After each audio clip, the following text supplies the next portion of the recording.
실제 지급 가격. 여기 이제 두 번째 주제예요. 실제 지급 가격. 수출 판매 이어서. 실제 지급 가격도, 가장 어려운 부분 중에 하나라고 볼 수 있어요. 우리가 관세 평가에서 넘어야 될 산이 몇 개 있는데, 2에서 6방법은 절차적인 거니까 산이 아니에요. 거기는 암기예요. 암기인데, 1방법에서도 산을 몇 개를 넘어야 되는 그 첫 번째 산이 될 수 있어요. 실제 지급 가격이라고 하는 게. 그만큼 어렵다기보다는 애매하다는 거예요. 애매하기 때문에. 그래서 아무튼 한번 좀 볼게요. 실제 지급 가격이라는 게 뭔지. 그럼 다시 1방법에서 원론으로 다시 돌아와서 한번 보죠. 과세 가격이라고 하면 커스텀스 밸류, 우리가 이걸 CV라고 했죠. 과세 가격을 거래 가격으로 하는 TV로 하는 것. 요거를 우리는 1방법이라고 하는데, 이 1방법에서 그 거래 구조를 짤 때 이렇게 배웠었죠. 거래 가격. 그럼 이 거래 가격이 뭐냐라고 하면은 실제 지급 가격에서 가산 요소를 더하는 건데, 이 실제 지급 가격을 지금 우리가 배우겠다는 거잖아요. 그러면 실제 지급 가격은 영문으로 쓰면 이렇게 써요. Price actually paid or payable. 그래서 나중에는 이거를 이렇게 쓰시면 알아먹어야 돼요. 실제 지급 가격을 P, A, P, P 이렇게 부를 거예요. 나중에는. 그래서 PAPP 하면은 실제 지급 가격이구나 이렇게 생각하시면 돼요. 그래서 오늘 이제 뭐 동생이 있으면 동생한테 야 PAPP 뭐야 이거 치킨 시켰잖아요. 야 치킨 PAPP 얼마야? 딱 이렇게 미친놈이라 그랬죠. 이제 그러면은 뭔 소리 하는 거야? 그러면은 아 얼마 주고 샀냐고 딱 이 말 아니야. 그러니까 고개를 절레절레 하는데 우리는 이제 관세사 공부를 했으니까 그렇게 부를 수 있어야죠. 그리고 뭐 얼마 피자 PAPP 얼마야? 이렇게 딱 물어볼 수 있는 거 아니에요. 피자의 실제 지급 가격이 얼마입니까? 라는 말이에요, 그게. 그래서 이 말인 즉슨 실제로 지급하였거나 지급할 가격인데, 그래서 한번 써보죠. 아예 그냥 실제 지급 가격이라고 하는 거를 큰 구조를 보면 요거예요. 구매자가 지급하였거나 지급해야 할 총금액이에요. 그래서 요거를 여러 번 써보셔야 돼요. 구매자가 실제 지급 가격에서는 구매자가 지급하였거나 지급하여야 할 총 금액이라고 해서 이 총 금액을 나중에는 요렇게 쓸 거예요. 영어로 total payment. 진짜 완전히 총 금액인데, 여기에서 말하는 이 구매자가 주체죠. 이 단어도 중요하고, 지급하였거나 그 다음에 지급하여야 할이죠. 그럼 요 말은 뭘까요? 지급하였거나가 paid죠. 그 다음에 이게 payable이잖아요. 그러니까 실제로 지급을 했을 수도 있고, 아니면 지급을 하려고 준비하고 있을 수도 있다는 말은 지급의 시기가 중요하지 않을 수도 있다 이 말 아니에요? 거래를 하는데 치킨을 하나 사오는데 2만 원을 지급해버리고 사오는 게 선물이잖아요. 근데 지급하여야 할, 지급을 안 하고 사올 수도 있잖아요. 그러니까 지급의 시기는 중요하지 않다라고 기결돼요. 이게 지급의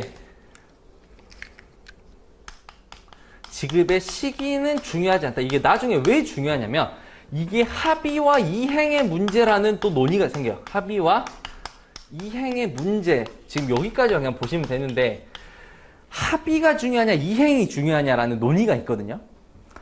내가 치킨을 2만 원으로 사기로 합의를 했어요. 그럼 합의한 게 중요한가요? 아니면은 2만 원으로 합의를 하고 지급까지 이행까지 다 해야 그 가격이 결정되는 건가요? 이런 논의가 있거든요. 그러면 합의를 2만 원을 했는데 내가 이행을 안 했단 말이에요. 2만 원을. 그런 상태에서 물건을 가지고 왔어요. 그럼 그 과세 어떻게 할 거냐? 그리고 나서 나중에 내가 부도를 내버렸어요. 그래서 10,000원의 합의를 다시 했어요. 그럼 또 어떻게 될 거냐? 이런 문제들이 계속 생긴단 말이에요. 그래서 합의와 이행의 문제가 나중에 수출 판매와 또 연관이 되기 때문에 지금 지급 시기는 중요하지 않다라고 결론 내죠. 그래서 지급은 나중에 해도 상관이 없다. 그래서 결국에는 구매자가 내가 지급하거나 지급해야 할 총 금액을 우리는 결국 실제 지급 가격이라고 하는데, 주어가 구매자니까 이 화살표를 잘 기억을 하셔야 돼요. 나중에 항상 평가 처리를 나중에 하다 보면은 구매자가 지급하지 않았음에도 불구하고 자꾸 과세 가격을 더하려고 하는 시도가 있단 말이에요. 그런 것들을 조심하셔야 돼요. 모든 화살표는 구매자에서 나가야 돼요. 그래서 구매자하고 판매자가 거래를 하는데 요렇게 요렇게 주면 이제 직접 지급을 준다 했잖아요. 직접 지급.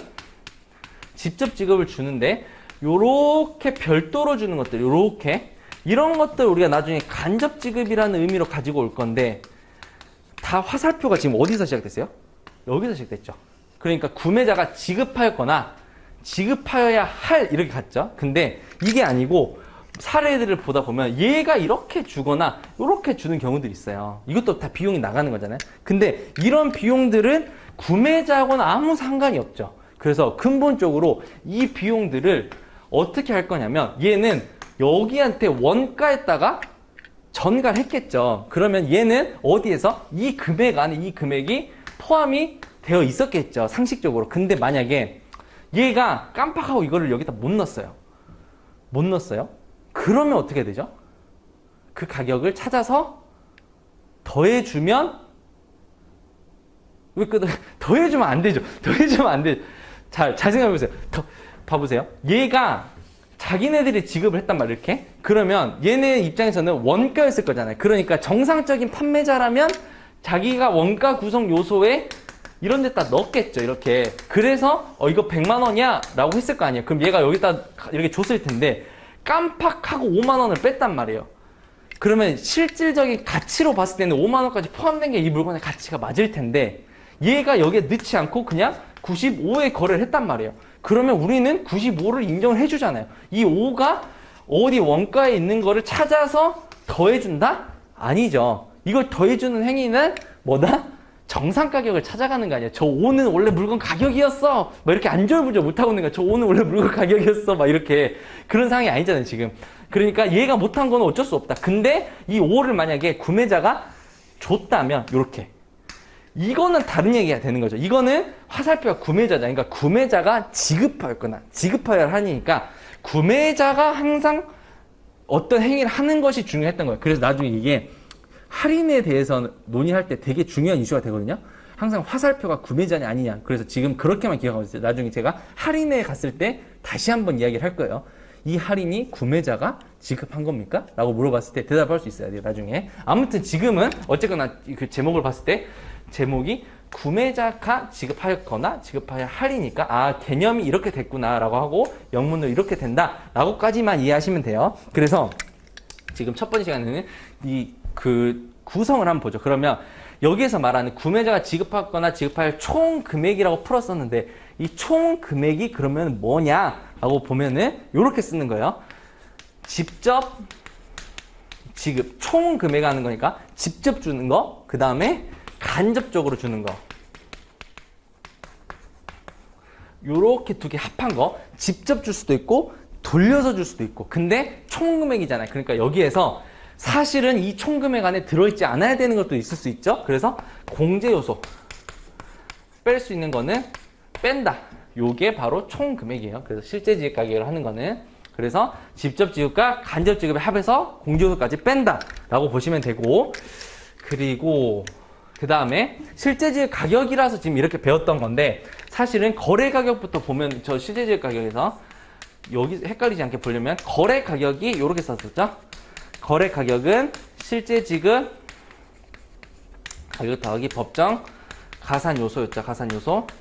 그래서 여기서부터 시작했던 거예요. 거래 가격은 실제 지급 가격과 법정 가산 요소인데 이 실제 지급 가격은 구매자가 지급할 총 금액이고 총 금액은 직접 지급과 간접 지급의 합. 요거를 기억하셔야 돼요. 여러 가지 상황이 있을 수 있다는 점. 구매자하고 판매자가 지급하는데 요렇게 주면은 직접 지급. 그림을 딱 그리시면 아실 거예요. 그 다음에 얘가 나 여기 나 M이라는 애한테 있는데 얘한테 내 돈 좀 줘. 그럼 이거는 간접 지급. 직접 준 게 아니니까. 요렇게. 그래서 직접 지급과 간접 지급의 합으로 구성되어 있구나. 요렇게 생각하시면 될 것 같아요. 어렵지 않죠? 근데 이게 거래 상황이 많아지면 좀 어려워져요. 그래서 요 직접 지급에 대해서는 이슈가 없죠. 이 직접 지급을 찾지를 못한다고 하는 거는 가격이 없는 것 말고는 찾지 못할 상황이 없잖아요. 이 물건 뭐 아이폰을 샀는데 직접적으로 100만 원을 줬다. 근데 100만 원을 아예 안 주는 상황이면 내가 선물 받거나 이러면 이 가격 자체가 없으니까 못 차니까 이건 이슈가 없는데 항상 이슈는 뭐다? 간접 지급이 이슈예요. 간접 지급. 그래서 이 간접 지급은 사실은 지금 이런 것들은 명확해요. 가산 요소는 6가지. 공제 요소는 4가지 이렇게 법에서 정해놨단 말이에요. 6가지, 4가지 이렇게. 근데 간접 지급은 정해놓지가 않았어요. 그래서 우리가 넘어야 할 산이 바로 이 간접 지급이라는 산이에요. 그래서 예시적으로 비용들을 많이 들고 있는데 그 예시적으로 드는 비용들이 대다수의 시험에 나오고 그리고 예시적으로 들지 않는 비용도 나오지 말란 법도 없는 거예요. 간접 지급은 무한할 수 있어요. 그래서 이 거래 구조를 일단 잘 이해를 하시고 그럼 간접 지급의 대부분의 예시가 뭐가 있는지를 우리가 관세법, 시행령, 시행규칙, 고시, 협정을 통해서 비용들을 정리를 해내면 되는 거예요. 여기는 비용 단위로 협정을 정리하시면 되고 대부분 예를 들면 이런 거예요.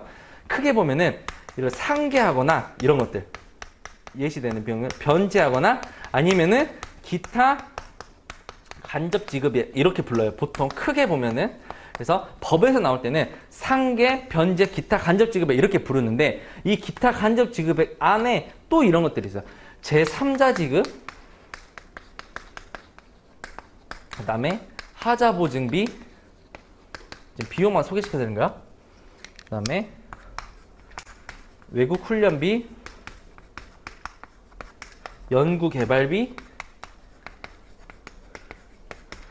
기타 금융비용 이런 것들. 지금 이걸 보는 순간 비용이 벌써 너무 많죠. 그래서 직접 지급은 뭐 이슈 없다 했고 간접 지급이 이슈라고 했는데 그 안에 상계비, 변제비, 기타 간접 지급에 제3자 지급, 하자 보증, 외국 훈련비, 연구 개발비, 금융비용 이런 것들이 하나하나가 제가 말한 그 근거집에서의 주제들이에요, 이게. 그래서 시험에 이제 컨셉이 어떻게 나올 거냐면 거래 상황을 주면서 상계 비용이라던가 변제 비용, 제3자 지급 비용들을 거래 상황으로 여러 가지 줄 거예요. 쟁점 비용 1, 쟁점 비용 2 하면서 그래서 요게 과세가 되냐 안 되냐, 요게 과세가 되냐 안 되냐, 요게 과세가 되냐 안 되냐를 종합적으로 쭉 판단하면은 뭐 얘는 되고 얘는 안 되고 얘는 되고 얘는 안 되고 뭐 이렇게 쭉 판단될 거 아니에요? 그럼 그런 금액들을 쭉 합치면 간접 지급액 총액이 딱 나오죠? 그럼 직접 지급이랑 간접 지급을 더하면 거래 가격이 나오니까 그래서 과세 가격이 얼마다 이런 식으로 시험에 나와요. 그러니까 이 각각의 비용들이 그러면 우리가 이렇게 OX 과세 되는지 안 되는지를 판단하려면 판단 기준을 정확하게 판단을 할 수 있어야 되겠죠. 판단 기준과 그 다음에 근거들을 정리해내야 되죠. 그래서 이거는 과세됩니다, 이건 과세되지 않습니다 라고 서술하고 근거를 쓰기 위해서 각각의 비용들에 대해서는 근거들을 다 정리해 놓는다. 그래서 결론은 그럼 이러잖아요.